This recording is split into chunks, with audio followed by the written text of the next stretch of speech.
but Riyadh may be providing some common-sense advice that Washington should heed.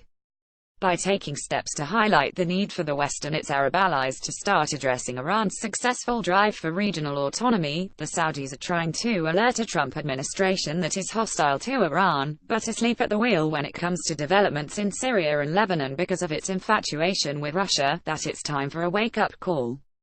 The confrontation stems from the Saudis' decision to intervene in Lebanon, whose Prime Minister, Saad Hariri, resigned during a visit with his Saudi patrons.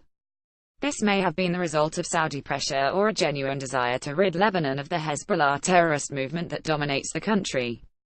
Either way, the Saudis have a point. Thanks to former President Barack Obama's withdrawal from Iraq, Iran's allies now control that country. The success of Iranian, Hezbollah and Russia forces in winning the Syrian civil war for the Bashar al-Assad regime has ensured the survival of Tehran's ally in Damascus and given it a seemingly permanent military presence there.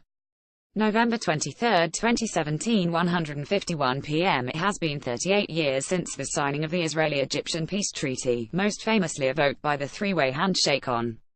That gives Iran what is, for all intents and purposes, a land bridge to Lebanon, where its Hezbollah auxiliaries operate with impunity and control the government.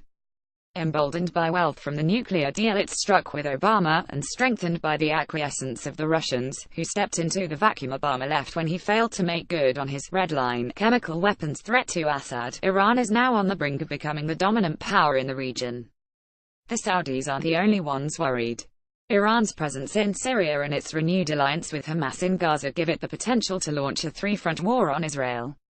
That's why the Saudis are desperately trying to push the Americans, with Israel's tacit support, to take a tougher stance toward Russia in Syria and Lebanon, before it is too late to do anything to restrain the Iranians. Sorting out this foreign policy Rubik's Cube would be a difficult task for any president, but it is especially hard for an administration with a Secretary of State who isn't trusted by the White House, and is also distracted by the need to deal with North Korea's provocations.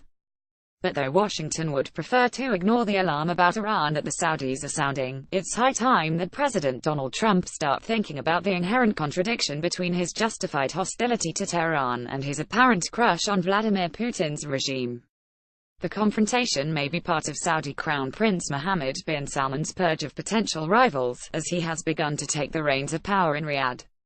Some, like former U.S. Ambassador to Israel Daniel Shapiro, argue the Saudis are trying to drag Israel into doing their dirty work through an unnecessary war with Iran and its proxies.